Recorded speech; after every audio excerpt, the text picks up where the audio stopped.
Parliament from Samfia,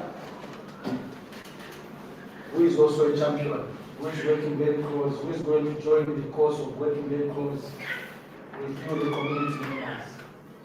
Allow me to mention, colleagues, that climate change is real. If it was not real in your mind, I think this year is a true demonstration that climate change is real. Climate change this year it has taught us that the agricultural system has been stabilized, and we are all able to provide testimony to what I'm talking about. Climate change has affected our infrastructure, and we are all able to give testimony to that. Climate change has affected our energy sector adversely, and even the smallest child will be able to recognize that climate change has adversely affected our energy sector and ultimately our entire lifestyle, our entire economy, our entire day-to-day life has been adversely affected by climate change. Therefore, solutions to address climate change, they shall not be left to policymakers alone. The solutions to addressing this challenge, they should be driven by you, the people who are coming from our communities, because that is where the true realization should start from. You are the people that are struggling with food security in Monze. Right now, you can see the queue of people wanting to buy food for work. You are the people that are adversely affected by food insecurity in Narolo. There was no harvest in the state where I come from. And you are the real people that are feeling it. Therefore, a project model of this nature, which is using the real community members.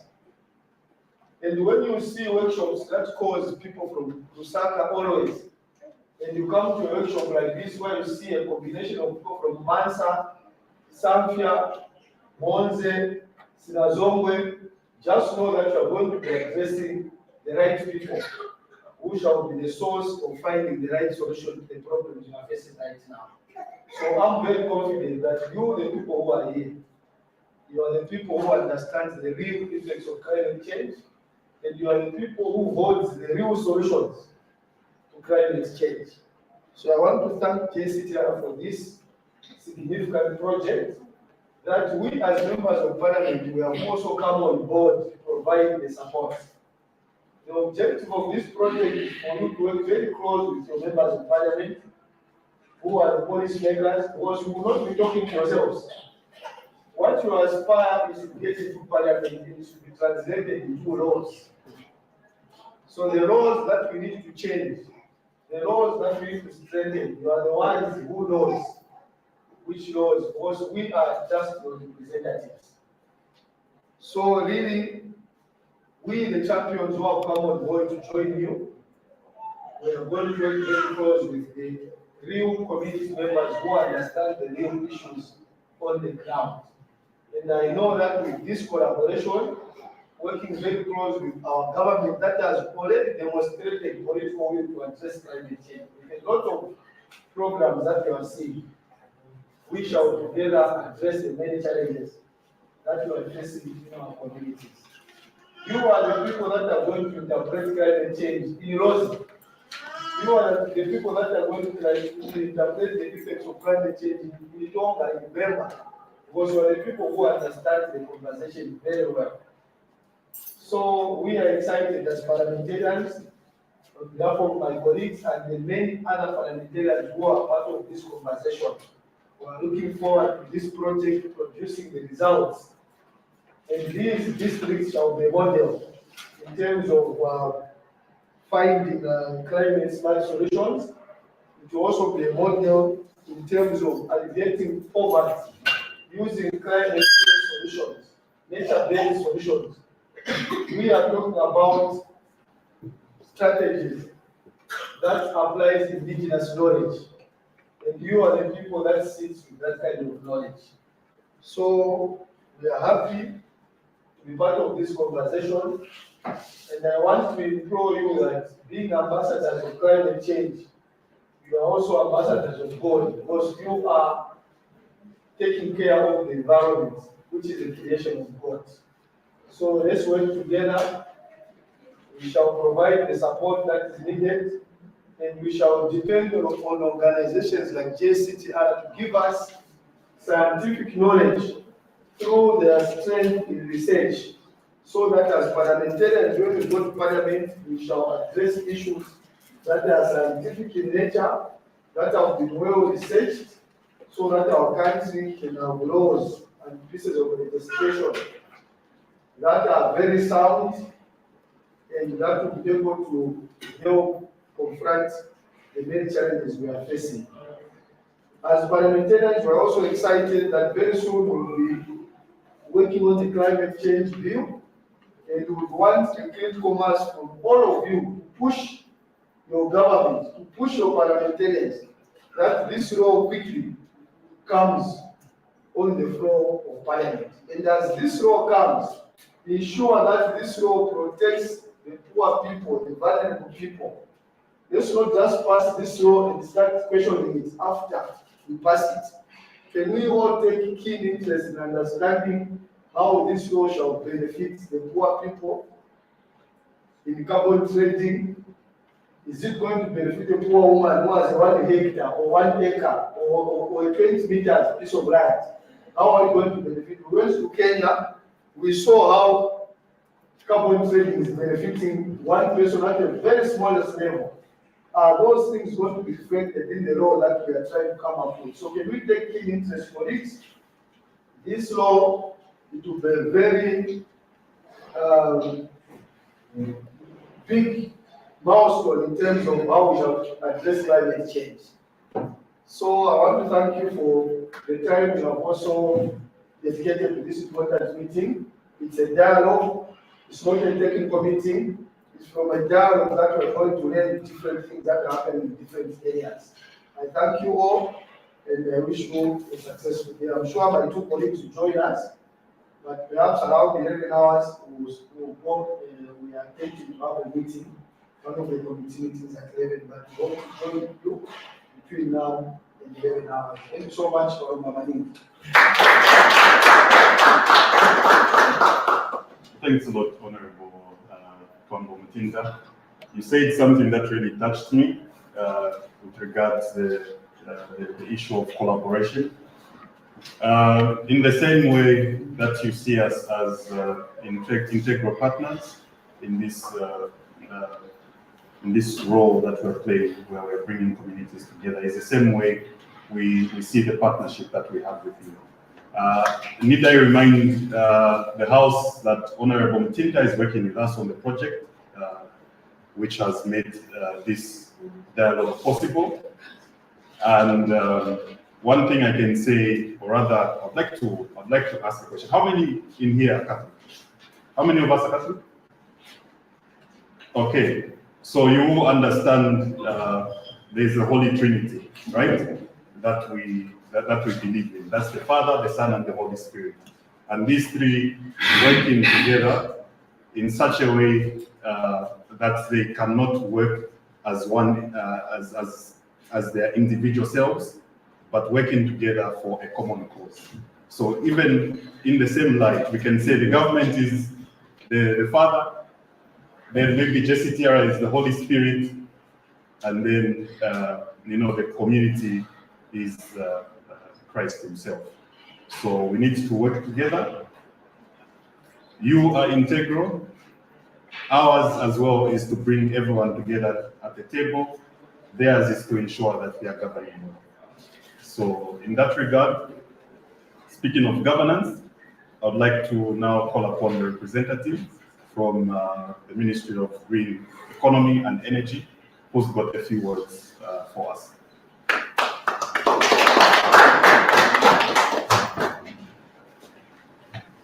Thank you so much, and good morning. As for me, it is a speech that was supposed to be delivered by the Honorable Minister, Honorable Mike Ngosha. So I'll read it as it is. First and foremost, I'd like to recognize the presence of the honorable members of Parliament present, senior government officers present, distinguished guests, or should I say, ladies and gentlemen. It is a great honor to address you today on the crucial topic of climate change adaptation and environmental management. Climate change is not just a global challenge, it is one that is felt deeply here at home, affecting our communities, economies, and natural environments. The impacts of climate change are already visible in Zambia, as alluded by Honorable MP, with shifting rainfall patterns, prolonged droughts, and increased frequency of extreme weather events. We have all witnessed the devastating impact of the 2023-2024 drought on the climate sensitive sectors of our economy, water, energy, agriculture, where 84 districts out of 116 have been affected. These challenges directly threaten our food security, water resources, and livelihood of millions of our people. As leaders, we cannot afford to be passive in the face of these challenges. Today, I stand before you with a message of hope, responsibility, and action as we commit to building a resilient and sustainable Zambia through climate change adaptation and sound environmental management. Ladies and gentlemen, climate change adaptation is not an option, it is an urgent necessity. Our rural communities, farmers, ecosystems are already experiencing the devastating consequences of climate change. Farmers who make up the backbone of our economy face reduced crop yields due to unpredictable rainfall, while our water resources are increasing strains. In the last farming season, Zambia experienced more than 50% crop losses due to droughts and floods affecting about 1.5 million farmers. The World Bank estimates show that Zambia's agriculture sector, which employs about 60% of the population, is at significant risk, with drought projected to reduce crop yields by up to 30% in the regions by 2030. Adaptation means strengthening the capacity of our people and systems to cope with the impact of climate change. It involves investing in climate-smart agriculture to ensure that our farmers can continue to produce food despite changing weather patterns. It requires us to build infrastructure that can withstand floods and droughts, and it calls for improved water resource management to secure precious resource for future generations. Ladies and gentlemen, the government of Zambia is fully committed to addressing climate change and safeguarding the environment for the well-being of our people. We have developed several key frameworks to guide our climate action, including the National Adaptation Plan, National Policy on Climate Change, the Green World Strategy, the National Determined Contribution under the Paris Agreement, and we have developed the climate change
Ladies and gentlemen, while government policies and programs are essential, we cannot do this alone.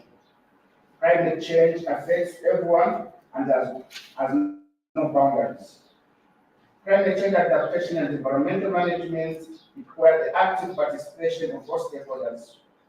Our communities must be empowered with the knowledge, tools, and resources to adapt to the changing climate and manage the environment sustainably. Civil society organizations, the private sector, and development partners all have a role to play. We must work together to support women, youth, and vulnerable populations who are often the most affected by climate change, but have the least resources to cope. We must also invest in education and awareness so that every Zambian understands the importance of protecting the environment and taking climate action. Ladies and gentlemen, one of the key challenges we face is the need for adequate financial resources to support climate change adaptation and environmental management. While Zambia has made progress in accessing international climate finance, more must be done to ensure that funds reach those who need them the most: our farmers, women, youth, and vulnerable communities. I call upon our international partners to continue supporting Zambia through the Green Climate Fund, Adaptation Fund, the Global Environment Facility, and other financial mechanisms or instruments. Together, we can mobilize resources needed to scale up the climate resilient agriculture, renewable energy, and ecosystem restoration projects. Ladies and gentlemen, as we look to the future, let us remember that addressing climate change is not just a technical or policy challenge, it is a moral imperative. The action we take today will determine the future of our children and grandchildren. We have the knowledge, the tools, and the commitment to build a climate resilient Zambia, but it will require bold decisions and collective efforts. I urge all stakeholders, government agencies, private companies, civil society, and communities to join us in this fight.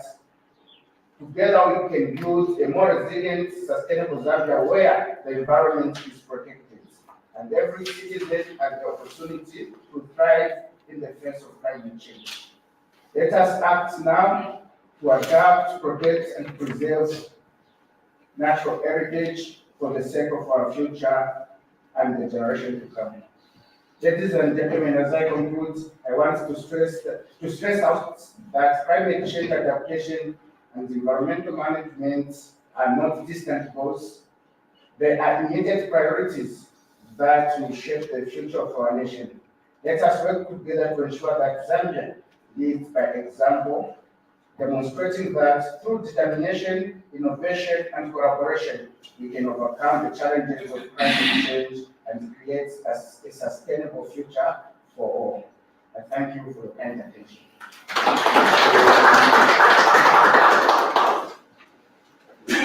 Many thanks to the ministry for the keynote address.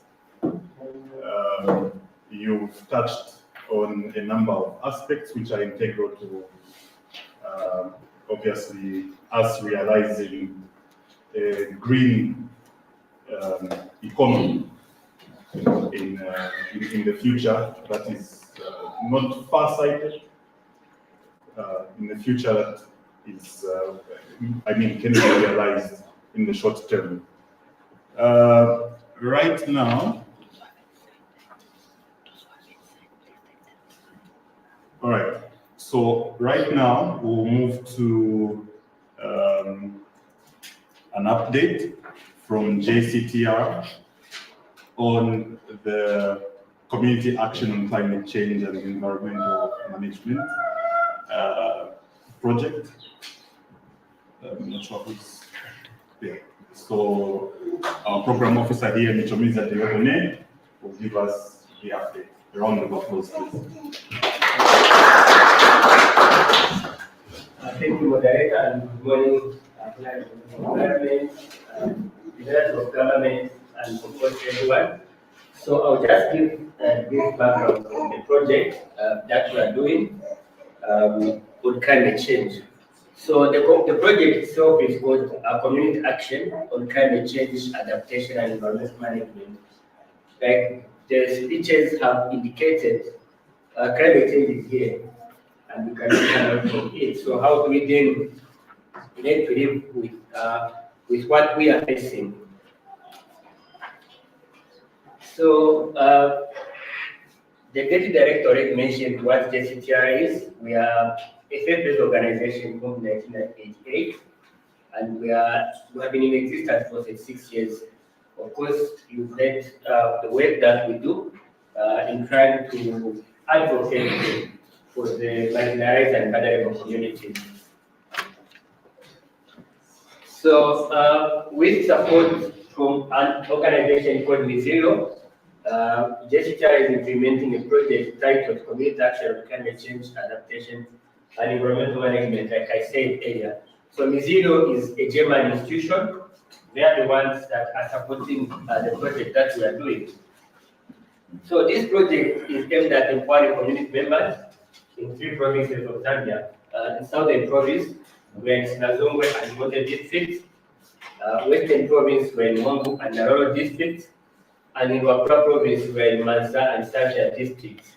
So we are trying to empower communities with knowledge and skills, first of all, to be able to engage with youth bearers and policy makers to advocate for enhanced climate change, adaptation, and environmental management policies.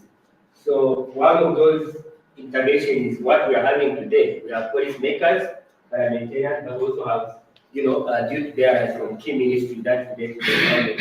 But of course, the media as well, who are key in this work.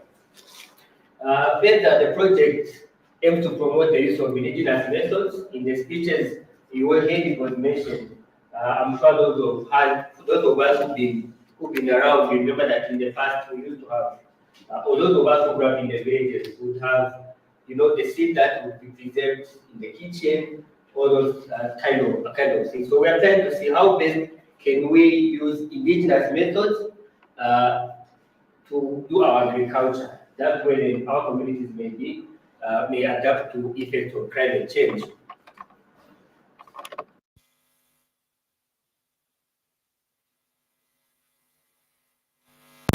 For climate change adaptation and environmental management in this province that I mentioned. Like Honorable Pambo said, this project is in these 6 districts who are pilot sort of districts. Hopefully, we achieve results to be scaled up to the whole country. So we have 2 outcomes. The first outcome will be for community members, youth bearers, and policymakers to have enhanced engagement on climate change adaptation and environmental management. So once we create platforms to create avenues for these community members that we're working with to be able to engage with youth bearers and policymakers on issues of climate and environmental management. The second outcome, like I said, is for community members to start utilizing knowledge and capacity to adapt to climate change effects. So on this one, we are working with different stakeholders, our colleagues from Caritas, climate, Center for Environmental Justice, CSPR, and other like-minded organizations like HIBO to see how best can we put our minds together, our knowledge together, to ensure that these communities are utilizing knowledge that will help them to adapt to climate change. Because if you go to it and talk to the you realize that the rainfall pattern is really bad. So how then do they use indigenous knowledge to be able to do agriculture? They not require them to have, rainfall. Wapura, on the other hand, you realize that sometimes they have more rainfall than they may need for agriculture. So the crop may start working. So how do they also adapt to that kind of environment? So the target group and external stakeholders. So we envision to reach about 450 beneficiaries each year, and this will be males and females at 225 females who can drive males. The 450 persons as the project beneficiaries who are directly participating in this project at community level. But of course, we work with other key stakeholders, which include the regions and civic leaders, local authorities, traditional leaders, the media, structures like WDC. We all know this WDC and CDF, and we know that there's a component of CDF that is responding to climate change. So how do we bring this on the table to ensure that our communities are benefiting? The community welfare committees, as well as governments, key government institutions.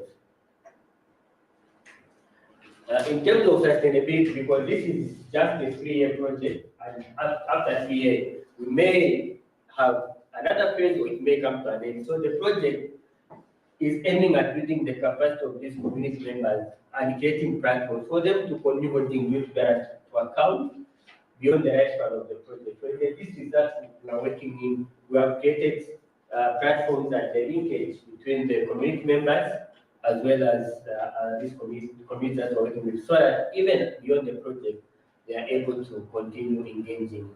So the creation of community action groups and working through community groups will enable these community structures to continue even beyond us. As you may be aware, JCTR is a Catholic institution. So we work through the established Catholic structures to ensure that beyond the project, these structures are still in place. But that does not mean that we only work with members of the Catholic Church. We're working with everyone, but through the structures that are established in the church.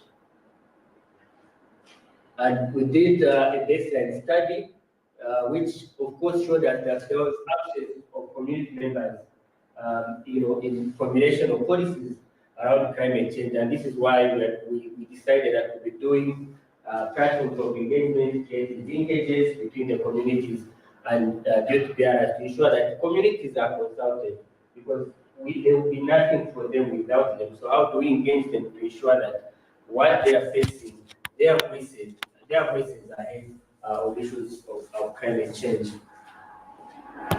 So the role participation for us became then, and we decided that we'll be creating such kind of platforms at national level and at district level to ensure that all these community members are participating and their voices are heard. Like Honorable Kwango said, and the design from the Minister of Green Economy, the climate change law will be taken to parliament. So how do we ensure that their voices are heard? When JCTR is consulted to give an input, we don't give an input based on our understanding of JCTR, but we give an input based on what we are getting from these communities. So thank you. This is basically about our project. Thank you.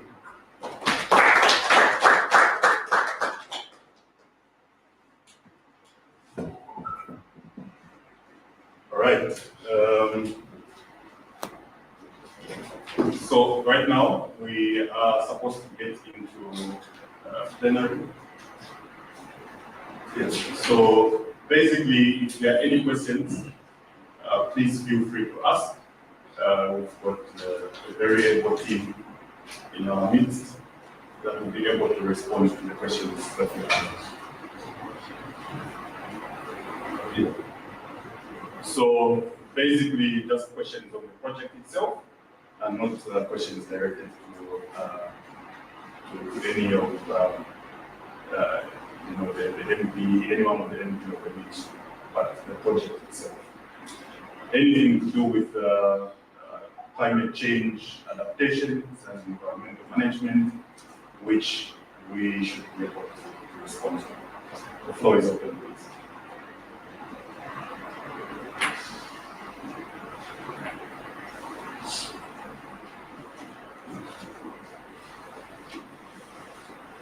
Yes. Yeah, thank you so much. I think I just want to take advantage of this presentation just to also do some level of introspection on how we as community members are taking advantage of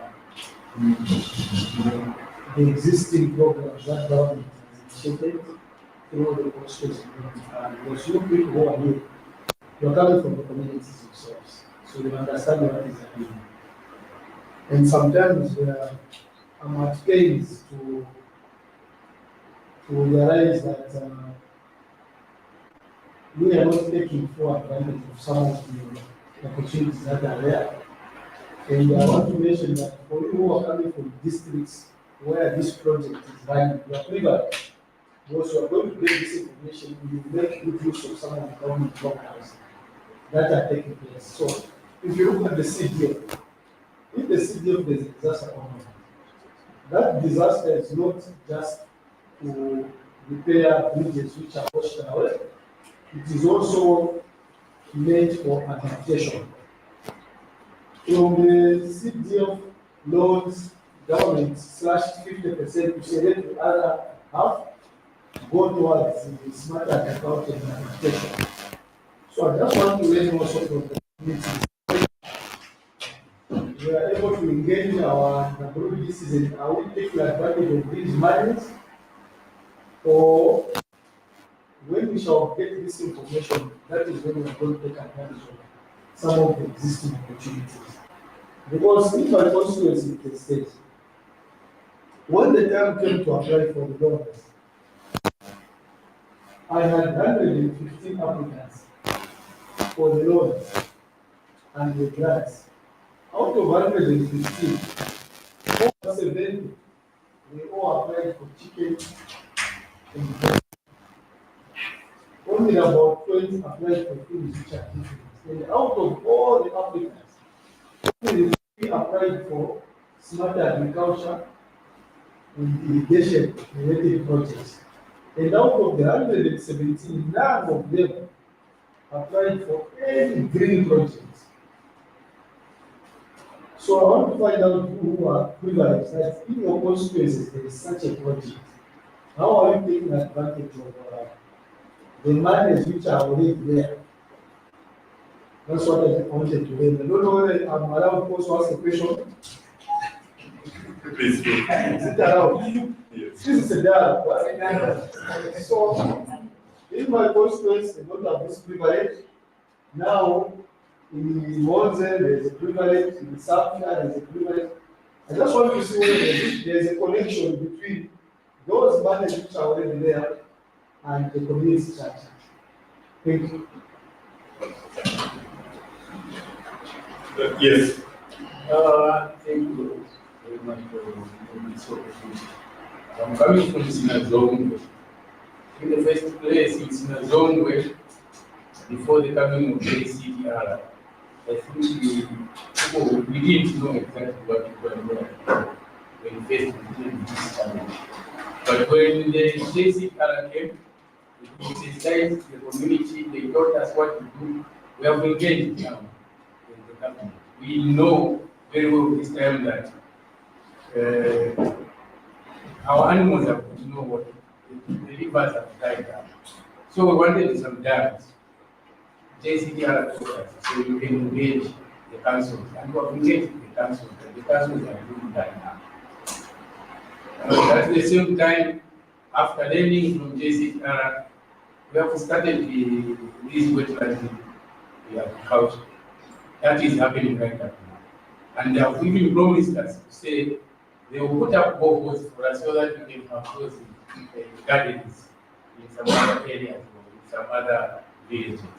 I think with the coming of JCDR, it has helped us to understand and to know where to go when it is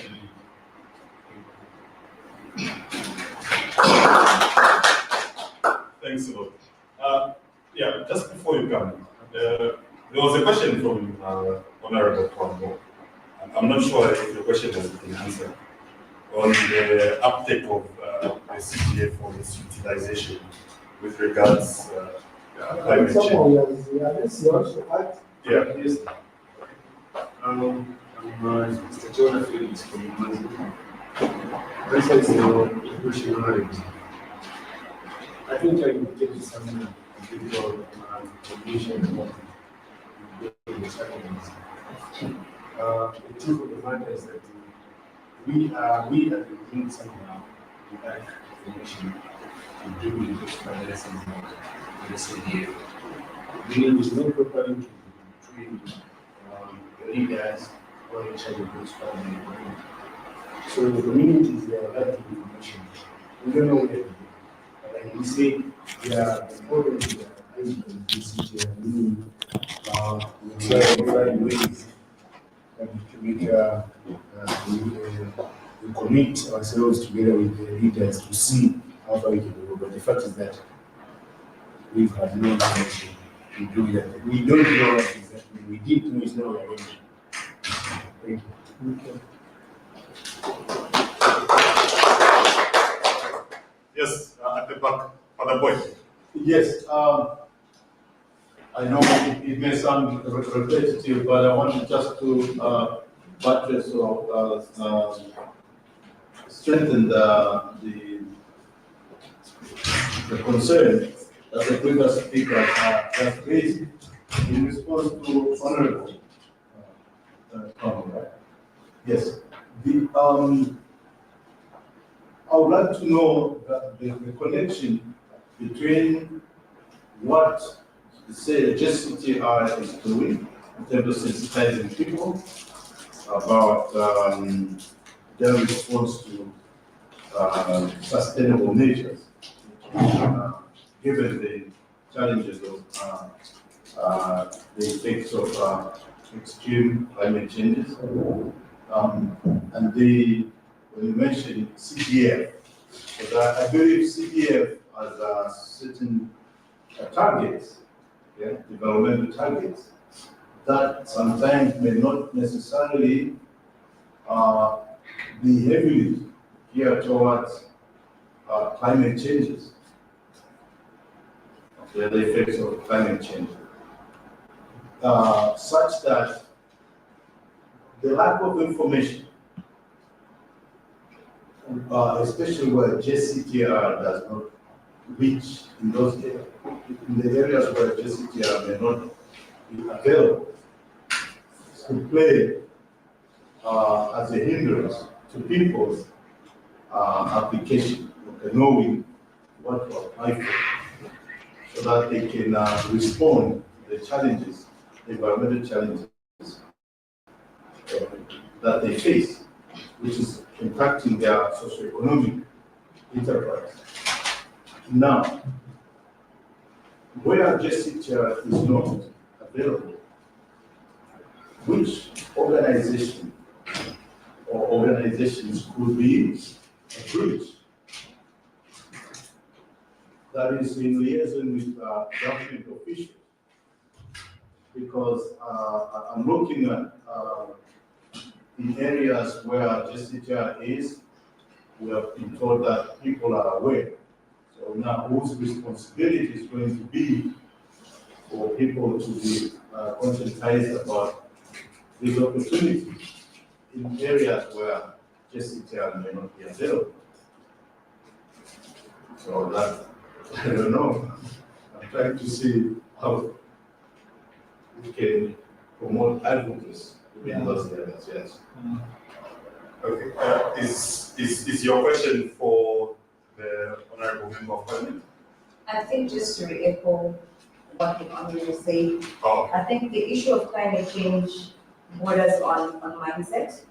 For a very long time, especially people that are practicing agriculture, have had certain ways of doing agriculture. And when it comes to how we live, how we deal with our waste, how we burn things, how we cut down trees, sometimes, and especially when it comes to climate change has been an issue that has been a far-fetched phenomenon. We've been hearing about climate change and environmental degradation from the West and all these things. But unfortunately, the people that are practicing agriculture are in the forefront when it comes to the impact, to the negative impact of climate change. So I feel like the most important thing to do then is, even for people that are going to be accessing CDF, you can only apply for CDF to practice climate agriculture when you understand, first of all, that you need to change. Your mindset needs to be shifted. We're no longer doing things the way that we've been doing them. So first of all, I think, as everybody has said, is information. I think there's been an information gap. There's much that needs to be done in terms of sensitizing the people. First of all, starting with how we do things, how we practice, how we keep our environment. But secondly, adaptation. Climate change is here to stay, so there's also a need for us to begin to switch how we do things. So if we're doing determinate system, we need to reconsider other ways that are going to be sustainable to make sure that we don't find ourselves in a situation where we're not even able to practice that agriculture. So basically, I think information, sensitization, those are the fundamentals that need to be dealt with here and now. And then find ways, like he alluded to, I know JCTR is not everywhere, but in what other ways can we be able now to begin to channel these messages to people that are in far-flung places? Because usually when floods, when droughts comes, they're the ones that are feeling the impact the most. You know, so there's really a lot that needs to be taken, but fundamentally information is key. Yes, Thank you. I could want to respond to both. Yeah, I know where gesture is not there, it could be difficult, but I also want to mention that on the CDF, there is a CSO representative everywhere. And we need to work together to say, the people that are representing CDF in Monzi, do you know that person? No. The person who represents civil society in Nairobi, do you know that person? So I think that's a starting point. So as champions in our respective districts, our starting point is let's have a meeting with the CSO representative in the city in our respective districts. That person is representing you, is not representing himself. So that's point number one. That's a proposal I'm making. Then the next thing is, as JCTR projects in our respective districts, can we rise to the council as soon as we go back that we want to be sitting at the technical approval level? The CDF guidelines are very clear that the technical approval level, it has defined institutions. It also says in any other relevant. So what we have done in it is we have included the CSOs, it's called Climate Voices, something to do with the WWF. We have squeezed them to be sitting at the technical appraisal level so that they can be able to guide projects which are devastating to the environment. Or someone can apply for a loan of 200 to go and do Chakobani, and they can be given that money. You know that? So as we made a deliberate decision, I told that civil society, can you write a letter to the council immediately? And those people, they sit at the approval process. So they are able to influence the green ideas when the people are doing what? They are making approvals on what to give on CDF. But the other thing we can do as districts where this project is sitting, it's also right now, all the districts, people are applying for CDF for 2025, including in Monzi, including in Sinazoma. How sure are we that not all of them will apply for chicken in the goat care? So what are we doing as projects, as champions? What are we doing? But what I was thinking, we could do, make a trial. We who are in the district where this project is, can we agree that we shall help the communities to come up with 3 proposals very specific to greening the economy? And those proposals, if they can be well written, I'm sure they will not fail to pass. And it can be a starting point. If we can do it in the areas where we implement this project, we start seeing green projects being approved on CTF, then I'm sure we shall. Because money is there, but there are no one is helping the community with brilliant ideas. That is where the problem is. Me, I sit sometimes at the approval process. I can tell you, colleagues, what people are flying for. You can cry. People are just doing content. One person will write for 50 people. They will just change the name. In some instances, they will even forget to change the name. So money is there, but we need to take advantage of that money by influencing our agenda. I don't think there's a council, there's a member of parliament who would refuse to ensure that at least 3 of the 10 grants, 3 of the loans, they should go towards climate smart ideas or greening the economy. Now, those things I'm talking about, they are not there. The communities have no capacity to write such kind of proposals. By the way, the proposals under CDF, they are not even more than 5 pages. You are just filling in a template. So it's a 5-minute job. So if we can attempt to do it as in this project, it can be tried. We can see how it can work. And I'm sure we can, by next year when we come here, we shall say in Naroro, at least we've used in 5 loans. Someone wanted to get plantation on trees. In Monze, we shall say, okay, we gave someone 200 who was doing smart agriculture. In Samfia, we gave someone 200 who was doing irrigation, and they'll be able to report back and say, we took advantage of the existing money.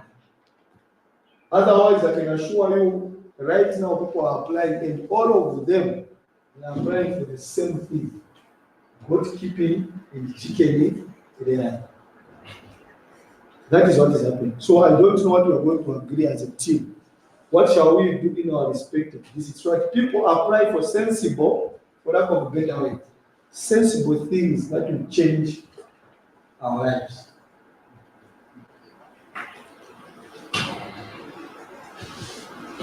That was just a comment. All right. No, because my colleague here is saying those were very good submissions, and we've taken note of the submissions. Remember, we are reporting here, so this session is live on Facebook, YouTube, as well as LinkedIn, and then we are also taking note of the recommendations that have been made. Also taking note of the responses coming from the House, that is from the community members. So basically, we are noticing that this is a conversation that we should be having on an ongoing basis.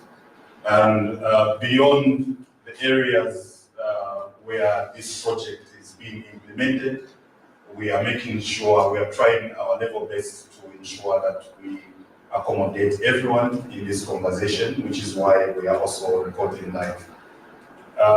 So on your screen there, I'm from comms, communications, so I just make sure that wherever I go, I make sure that people are signing up to our mailing list.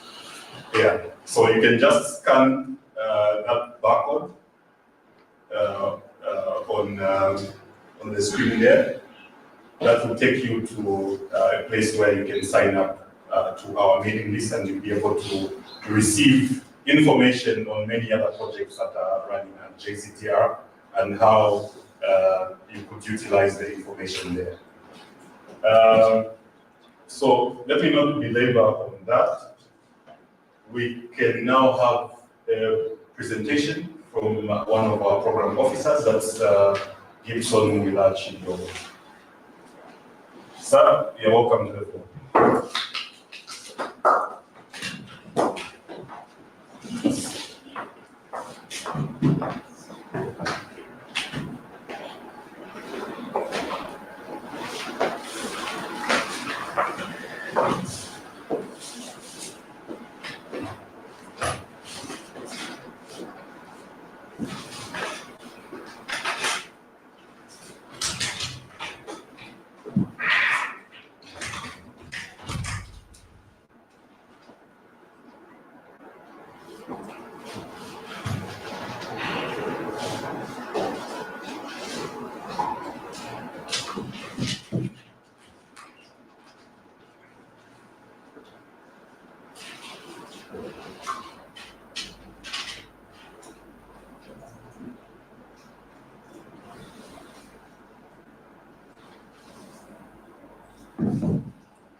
Are we ready?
thank you very much, moderator. So, what I'm going to do is I'll just present a summary of the findings of a study we conducted some time back. And this assessment was done right before we started this project last year. And we're looking at the survey itself is on, we wanted to assess the vulnerability of the community members while we're going to implement this particular project. And this information from this study was very vital to inform how we're going to craft our activities that will help us respond to the unique vulnerabilities the community members were going through with regards to climate change. So this was conducted to determine the climate change vulnerability of the target communities, the same targets the other presenter they've talked about. And the main goal or the main objective of this survey was to determine the climate change vulnerability of the target community members in the target areas. In terms of the specific objective of the survey, the first one was to assess the climate change knowledge levels. We wanted, first of all, before we start implementing this project, what were the knowledge levels of the target community members in terms of them understanding what climate change is, what are the causes, how does it impact their livelihood. Secondly, we wanted to understand the main sources of their livelihood with regards to climate change.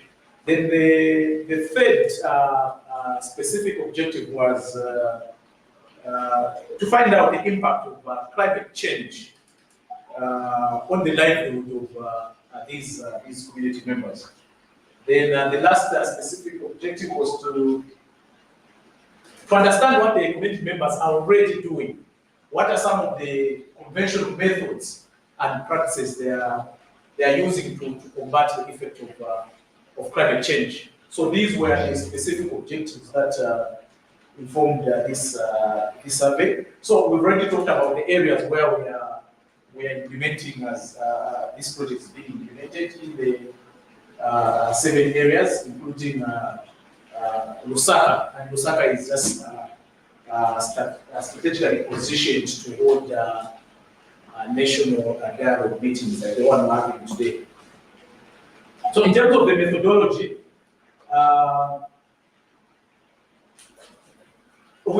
this survey was a descriptive survey in nature, where we used key informant interviews as well as focus group discussions to collect mostly qualitative data.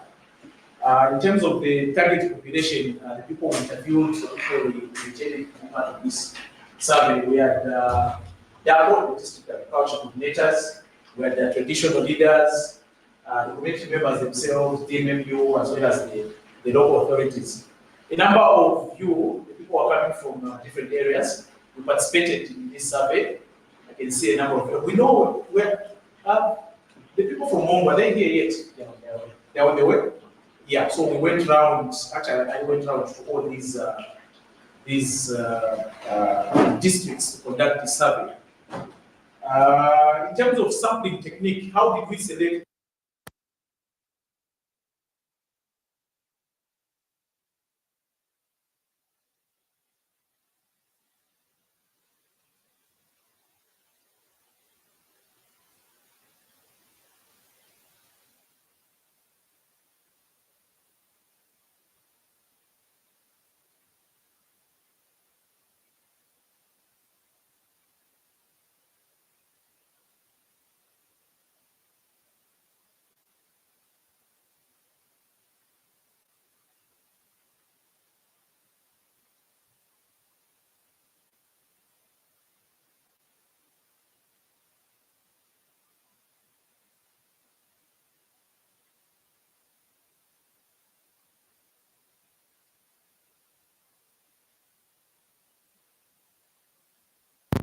community. So this sampling technique is the most used sampling technique. Then in terms of the tools we use to collect data, we had two. We use the key informant interviews, especially when we are collecting data from the key stakeholders I've mentioned above. Then focus group discussions were used to collect information from the community members, the same members who are present here. Then in terms of the findings, so when we asked about the knowledge levels among the community members of climate change, our survey indicated that only 38% of the target community members knew about climate change. And going further into this particular finding, when we further asked certain questions, follow-up questions, we realized that even these people who stated that they knew what climate change is, but if you ask certain questions like what are the causes of climate change, the majority of them do not fully explain what climate change is. They understand. In Burma, Mansa itself was speaking. He said, "Ukuchinja kwa michele." People know that ukuchinja kwa michele. I don't know Rose. Ukuchinja kwa michele. Those are the local terms. So they know that the weather has done what? Has changed. It's not as it used to be. They understand that. But when you further ask, say, what is causing this? The same proportion of people say they knew what climate change was, could not fully explain what are some of the causes. And the funny part, if you ask some people to say what are the causes of climate change, you know the funny answer some of them were getting? Some people will tell us to say, God is not happy with us. God is punishing us. Yeah? What is causing climate change? No, God is punishing us. Okay? But there were others who could tell, and the most answer which came in terms of the causes, most of them were able to tell this. We're cutting a lot of trees, which was great. So some of them already knew that cutting down of trees is causing what? Climate change. Okay? So moving forward to the next objective, where we wanted to find out the many sources of life within the target areas. The first one, the most prominent response in all the target districts was farming. Farming is the primary source of livelihood for most of the target communities, and I'm sure these who are here present will be able to confirm this. Then second, in some areas like Zambia, which is where they have a lake there, and also places like Mongu, as well as Nalolo, who are closer to water bodies. They also engage in fishing as a source of their livelihood. Then in addition to that, we had others who engage in small-scale businesses, ranging from selling tomatoes on the market, vegetables. But most of them engage in the charcoal burning. Honorable mentioned that someone will apply for a grant or a loan to produce charcoal. Okay, so we have a number of people who are still engaging in charcoal burning in our target districts. So if we look at these findings that show, and these are just some of the things that some of the agricultural products. In Mongu, we have things like rice, cassava. Somewhere in Sinazongo, southern province, we have groundnuts, cassava, beans, and others. Then up north there, we have cassava, we have maize, groundnuts, sweet potatoes, and a lot more other agricultural products that are there. So if just by looking at these findings, the very livelihood of sources of livelihood for the many people in Zambia, this clearly demonstrates the crucial role agriculture plays in the lives of our people. Not just in our target districts, but just across the country. We fully understand the pivotal role agriculture plays. Now, with regards to climate change, they tell us that they engage in farming, they engage in businesses.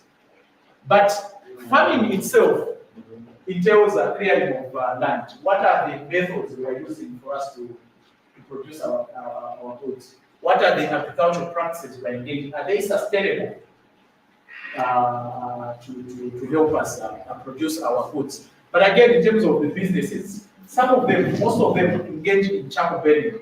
It's a livelihood, it's a source of livelihood. But again, it has got an impact, okay? Because it's a livelihood, but it's also a cause of climate change. The very animal we're trying to address in this room. And the bigger question always comes to say, so what happens? I'm feeding my family in this, I'm taking my children in burning charcoal. Then you tell me that stop burning charcoal. What would be the alternative source of income, source of livelihood? So there's that issue which we have to deal with, and it's the main reason why we started implementing this project, because this contributes. So we're saying, if we're engaging in agriculture as a source of livelihood, what methods are we going to use in our farming? There are a lot of sustainable practices we can use to produce our goods, as opposed to engaging in the Chitemene system. Someone mentioned Chitemene system there. Southern province were cutting down. Now Chitemene system has gone, it's everywhere. It's not just in one way, it's everywhere. If you go to Kufanyama, you find they've cut down trees. If you go to, last month I was in Kachibia, we're doing another project. I captured a video about 5 minutes of a land which has been cleared for farming. So it's a source of livelihood, but again, it's contributing to climate change. So we need to engage in better methods of agriculture. So when we look at some of the hazards that are related to climate change, which our people are going through, mostly according to the findings that were coming out were these two: droughts and the floods. These two pictures are not our original pictures. These are just for demonstration purposes. Okay, so droughts and floods came out prominently in all the districts where we targeted. The people from Mongo, Nalolo, will confirm about the floods, how it has affected the crops. Especially, most of these people, they do their farming in the plains. Yeah, sometimes when we have floods, everything is submerged or washed away. Okay, then we have things like droughts, and this here is a clear example. Southern province, western province, at least the people up north there, they were not very much affected with droughts. But a lot of districts were affected by drought. So what are we doing with this project to ensure that our people start employing better methods, methods that will be able to sustain them even though they experience droughts and these floods. And later on, the last slide, we're going to see where we see some of the conventional methods these districts are using to combat climate change. You will see how they are responding to this. And according to our objective, they were saying outcome number 2, when Dio was presenting about the project, where he talked about we want our people in the target district to start using this knowledge we are sharing with them to adapt to climate change, to use indigenous methods to adapt to climate change. So I want to see how they are responding to some of these issues. Then we had other issues like hailstorms, high temperatures. In Imbao, in Mansa, we had one of the respondents who told us that they planted tomatoes. They used to do gardening, but their crops dried up because of high temperatures and lack of rainfall. Sometimes these dry spells. Then, in terms of the impact, what are the impacts of climate change to the livelihood or the sources of the livelihood. Number one, climate change affects food security. We cannot say much about this. We understand how climate change has really impacted food security, especially in these drought-hit districts. Okay, and we are looking at food security at household level. We don't want to capture it at national level. Yes, it's important, but we want to see what the people are going through at household level. So at household level, climate change really impacts household food security. If you go to Mungwa right now, and Mongo, I think I was with Mitchell. There's a place in Mongo where we actually implementing this project. It's called Watemo. Should be familiar with Watemo. Yeah? You may not comment. So in Mongo, there's a place called Watemo. It's a community in Mongo where we're actually implementing this project.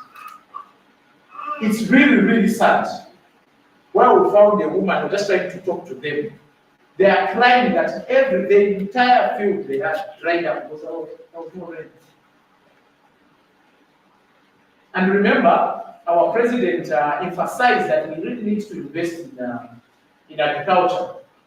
And a lot of people invested in agriculture. Some of us are victims here. We invested a lot of money in agriculture, then the drought came. So this woman cried. She was crying. Because everything destroyed. So that tells us how bad the situation is at household level in terms of food security. When we talk about the impact on infrastructure, I can ask some of the community members here how bad the situation is with infrastructure. When we have floods, how is the situation? In terms of infrastructure, how will the floods affect your infrastructures? Anyone? Yes. Just like in Zambia, where some houses, a number of houses collapsed, including the last of where I am. Yeah. So in Zambia, we got such information, but also in other districts where infrastructure, where houses are collapsing, we have bridges being washed away. We have toilets being washed away because of these floods. So this clearly tells us how climate change is impacting the lives of the people. The other important issue is water and sanitation. So we have the people from Mongo. Okay, so water and sanitation, that's another area. As a matter of fact, when we were doing this assessment, we did not include water and sanitation in the survey. But the beauty of research, while we are in the field there, a lot of issues come about. So we noticed that consistently, the issue of water and sanitation was coming up. Because they are saying, when there's a flood, you know, in these remote rural areas, they do these wells, shallow wells. Now there's a shallow well here, and the toilet is there. What happens if there's a flood?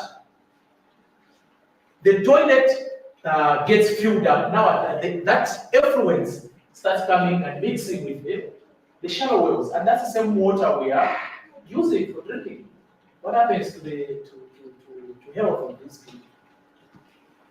So you find that water and sanitation is really affected because of climate change. It's actually in Zambia where they are saying some of these wells we have, they used to give us a chlorine to put in the wells, but it's not consistent.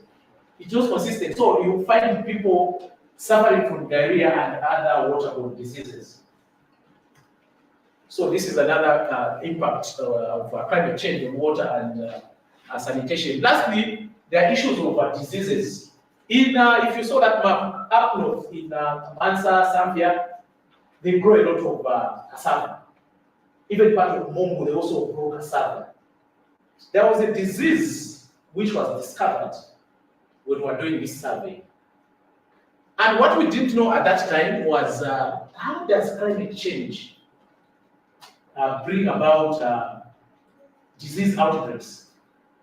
Lucky enough, we are during the validation, because when we got these findings, we did not produce this report. We had to do a validation meeting so that we authenticate the findings of the study. And lucky enough, we had people from DMMU and people from DAGO agriculture who are able to explain to us how climate change can bring about crop or plant diseases. And one of the common diseases we found is called the cassava brown streak disease. It's commonly known as Fumansa. They are calling it root rot, where cassava, you see the thing, the plant will just start drying up. When you uproot it, everything is rotted down there. And it was very common at that time. I remember we talked about it when we came from that validation. Yeah. To an extent where we got some samples and took them for testing. We left this in Mongo with DAGO office for them to do the tests on this disease. As a matter of fact, there's a study which was conducted by a man called Sif, where they are looking at the impact of climate change on plants and food security. And according to the findings of that study which was conducted, they are saying climate change alters the evolution of pathogens. These are like viruses, okay? Because of change in temperature, sometimes that provides a conducive environment for viruses to start evolving, okay? Thereby bringing about issues of plant diseases and crop diseases. And if you look at this disease, the cassava brown streak disease, it was introduced in Zambia in 2018. There was a study which was done by Kasama, and they noticed that this disease was introduced in 2018 in Zambia. Where did it come from? It came from Congo. It's very common in Congo. Now, because of maybe our borders are porous, you know, when planting cassava, you use those stems. Yeah, so stems would come from these different countries without testing them, making sure that they're disease-free. They came in, and that's how this disease came into Zambia. And at the time we were doing this study last year, it was very common. A lot of people we interviewed, they said, in my field there are these things, and that's why we were able to uproot one of them to go and have it tested to confirm if that was the cassava brown streak disease. So these are some of the impacts that are there on different things: food security, infrastructure, water and sanitation, as well as disease outbreaks. And lastly, we look at some of the conventional methods or practices the community members are implementing to combat the effects of climate change. So according to the findings of this survey, one of them is to plant drought-resistant crops. The most common one, which is cassava itself. Cassava does not need a lot of water. You just plant it there, and if you go you go up north there, you find a lot of cassava. If you go to Mansa, Samfia, if you go to Mongu, Naroro, you find all these plants. And one funny comparison we did when we were doing the validation, another program officer called Martin based in Kitu. While we were driving, we saw two fields, one of maize, the other field of cassava. Cassava was flourishing this side, maize was down. That tells us the importance of planting drought-resistant crops such as cassava, sorghums, and millet. Then the second indigenous or conventional method people are using to combat climate change is practicing intercropping. And this is very common where you find it in one field, instead of planting maize, they'll put maize there, they'll put groundnuts, they'll put beans, they'll put other crops there. And the importance of this, or the beauty of this, is that if one crop dies because of climate change, another one may survive. And at the end of the day, they'll be able to have something to eat at the end of the day, as opposed to planting the entire land with maize, and there's a drought, everything dies. So intercropping is one of the conventional methods. The other one is the use of big ridges. What is that community we went to? Near the bridge in Safia, after Safia. Yongoro, right? Yes. Yongoro. We found, instead of the way we do it here in Lusaka, where you have a ridge, a small one like that, they make huge ones like this, so that even if there's a flood, water level will just be there, and the crops will be able to survive. So through the use of these big ridges, some of the crops tend to survive because they're up there, as opposed to them being submerged as a result of the floods. Then the other one is smart agriculture, which is very common. If you look at our national agriculture policy, the government is pushing for smart agriculture, or what they're calling conservation agriculture, CA. In Nyanja, they call it Kampani. Okay, where we do ridges. If not ridges, you do the so-called basins, or potholing, commonly known as. So instead of digging the entire land, they call it minimum tillage. You just make a small hole like that, so that even if it does not rain for 1 week, that first rain, the water will collect in that basin. For 1 week, the plant will be using that water then. So this is another conventional way that people are surviving in terms of combating the effects of climate change. So the report for this one is readily available. We can share a copy with you, so that you read the entire report in full and fully understand some of the findings of our survey. Like I said when I was starting, the findings of this survey, they were very, very key in helping us craft activities that will respond to some of these things. So all the activities we are doing, we incorporate some of these findings, so that if these are the methods they are using, and if we say convention, means they've been using these methods for a long time, how do we sustain these, or how do we improve them? So as we do these activities, we incorporate the findings of this survey. So, ladies and gentlemen, thank you so much. This is where I end my presentation.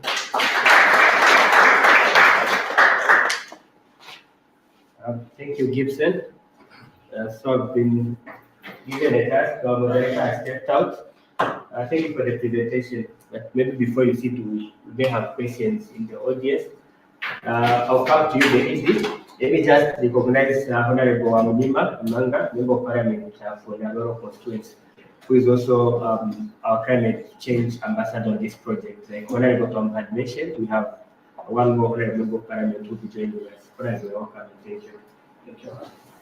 Yes, Deputy Director. Yes, thank you so much for both presentations. I want to take advantage of the presence of the Honorable MPs before they go for other duties. I believe in the green products, because they will help us, they will contribute a lot to sustainable good of life. And, given the fact that most of the people practicing agriculture are in the informal sector, so that is primarily their job as well as a means of survival. So I'm looking at the policies that could help them bring their produce to the market level, where they can, because I'm looking at the experience I had in Kasisi when I worked there. The agriculture training center could mass produce crops. Yes, agricultural products. Whereas individuals would only do that in a limited way, given the labor or the inputs that are required for the crops to grow. And they have harvested. And then some of the people I interacted with were using these other means that are not grain sensitive for them to mass produce things and go to sell them in Charleston there, on wholesale. Then after that, they could manage to get groceries out of that. So I'm looking at if we encourage people to be green sensitive in their agricultural activities, what policies, economic policies, would enhance and encourage them to go that way, because that's a healthy way and for people and a way of sustaining agriculture. Other means will just destroy the environment. Yes. All right. I hope it's good. Let's take this one. Thank you, Didi, for the input and the questions. I think we'll take more questions. If there are any questions on the presentation that gives you a bit or comments, please, you're welcome.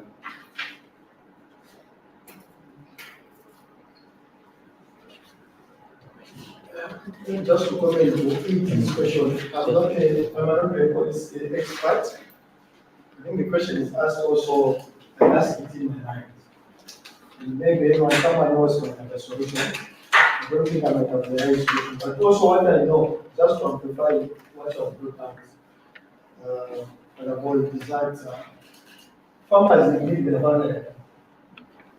They are vulnerable from the marketing point of view, and that has always been considered. Because the informal agriculture sector, it is not formalized. Maybe it was designed to be like that, to remain like that, for business purposes. But what we need to start thinking is how do we, even if the farmer is operating at individual level, how does he remain competitive? Even if they are not formalized, how can at individual level, how can the farmers still be competitive and get the best benefits from his produce in terms of accessing information, in terms of accessing financing? I think that's a bigger question. And I've heard, you are coming from that background of manner where farmers would not supply tomato to ShopRite because the ShopRite will need the same quantities. And there will be erratic supply of that tomato, they will supply today, tomorrow they will not supply. Then there have been conversations around farmers entering two groups. So for me, I don't think I might have a solution, but it's something that we need to continue thinking on. How do we ensure that the vulnerability of farmers is addressed because they are in the informal sector? Because as a poor farmer, that get a lot. But as Kasisi, as an institution which is in agriculture, we get a lot to do sustainable agriculture. So those are the questions that I don't know. Perhaps others are better experts in that field. But I also agree that there's a lot of vulnerability for farmers, especially women and youth farmers, because we don't have incentives that are very targeted to women and youth. Right now, the government has introduced the SAP, that financing program. But the payment rate for women and for men is the same. But the women farmers, they face more vulnerability compared to men farmers. We are trying to encourage youth to go into farming. The SAP program, the payment rate for youth and the established farmer is the same. So what type of incentive to promote these vulnerable groups? And also what type of marketing strategies would make these groups not to be vulnerable, to be duped by briefcase buyers? And how do we ensure that they have sustainable sources of selling their products? Thank you. Thank you so much, Honorable Twambo, for the input. I don't know if you've got any more comments, additions or questions. Okay, so if we don't have any, I think we can take our health break, which was scheduled for 11 hours, and we should be back after 20 minutes. So we should be back by 11:20.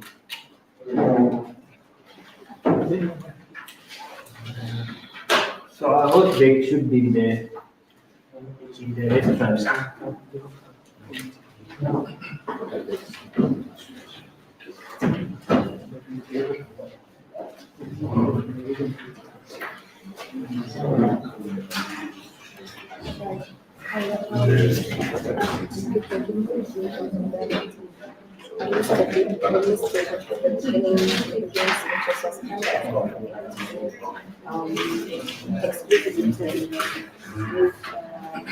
Himself.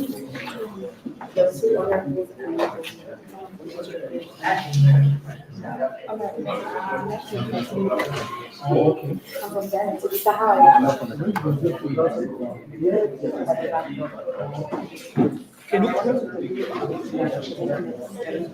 It's better, but let them be on the band there.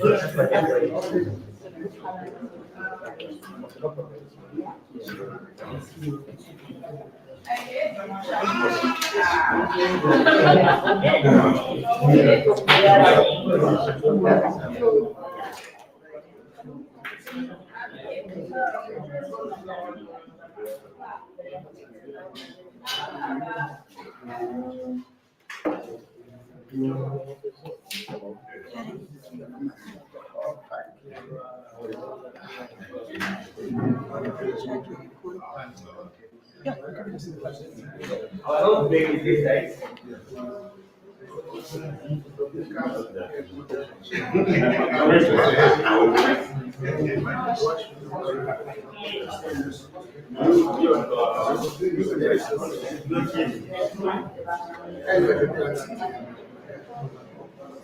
Oh, yes.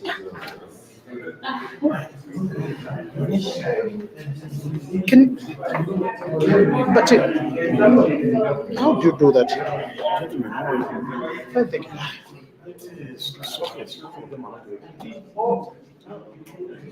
You can assist us with the extension cable. Okay, let me see if I can get one so that, or even two, so that one here. We have to go with this whole thing.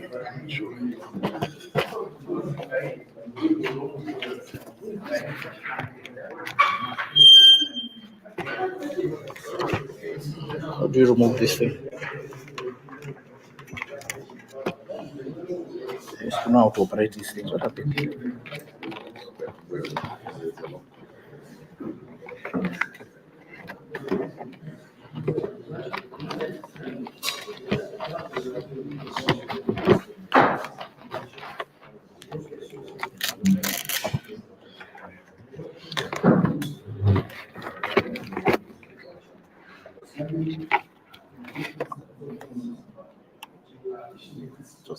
But is it still like that?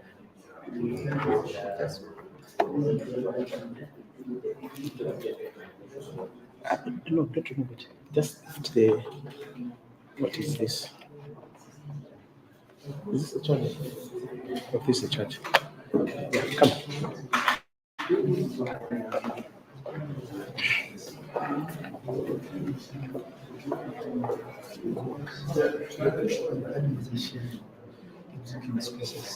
All this is as a result of the climate change that we're experiencing. But with regards to food security, this is where we've been hit the most. It is one of the 4 districts that are part of the disaster prone and declined areas. And about 84% of the people that cultivated, they lost their crop.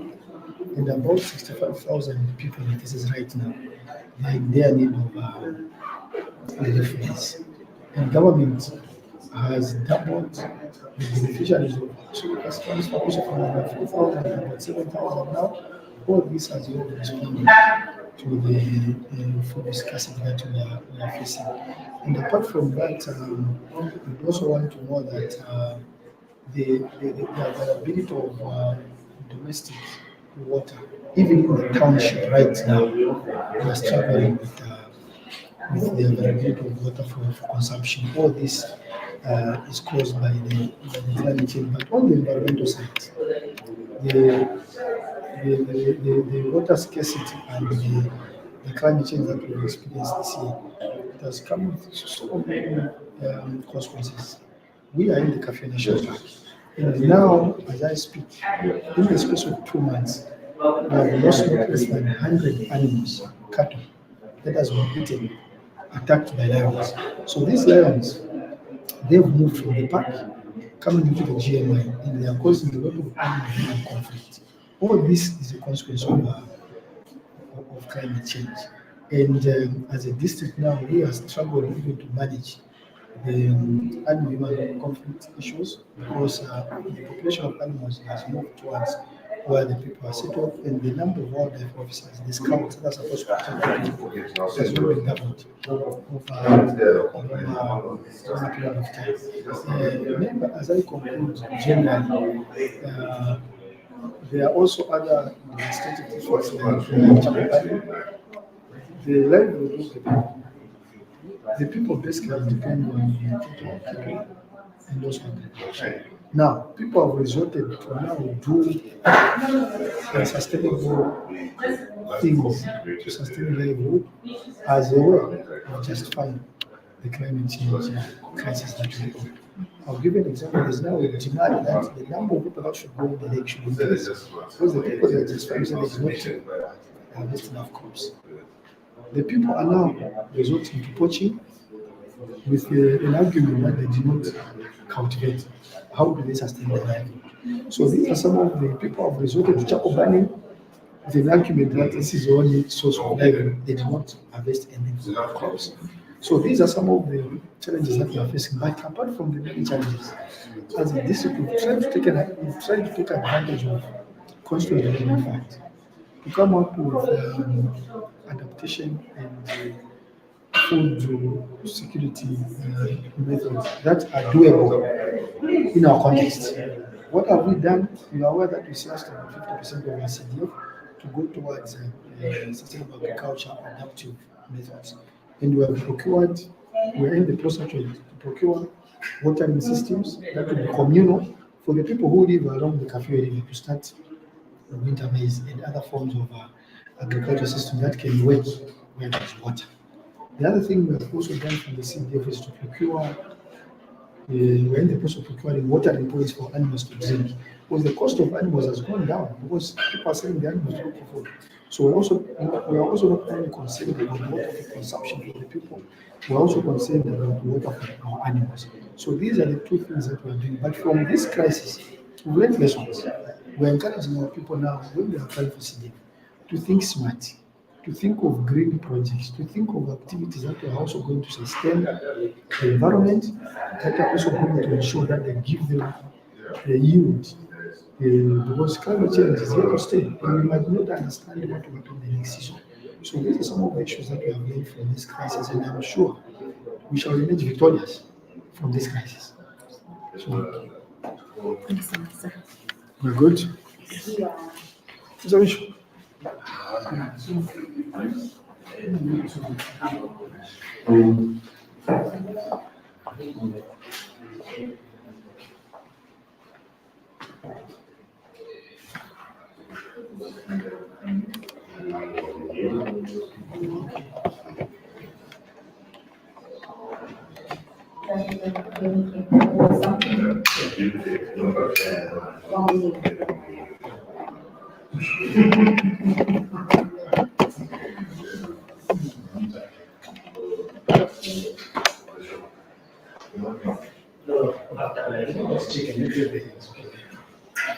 Have you turned off? Come on. Have you stopped the video? No. Why not? Not always.